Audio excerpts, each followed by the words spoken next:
Bago tayo magmukbang, flex ko muna tong Miss D Special Gourmet Tuyo. Tignan nyo, grabe kasiksik sa laman. Premium quality ang mga tuyo na to, pati na din sa mantika na ginamit. Magmumukbang tayo ng Miss D Special Gourmet Tuyo. Ilang beses ko na din tong napakita sa inyo. And guys, pure olive oil yung gamit na oil dito. So let's eat! Ayan, ganito siya kalaki guys. Ayan. Mas masarap kasi kumain ng tuyo pag nakakamay talaga.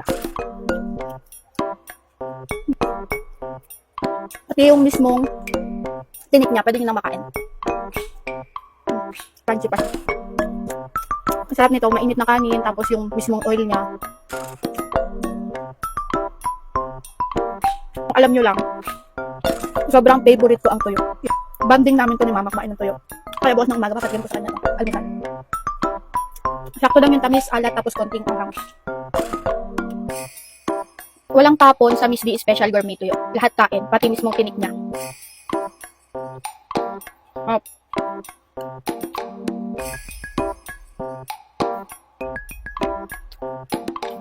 Sarap. Talaga pag gantong ulam mo, papadami ka ng kanin. Kahit yung mismong kaliskis niya, pwede kainin eh.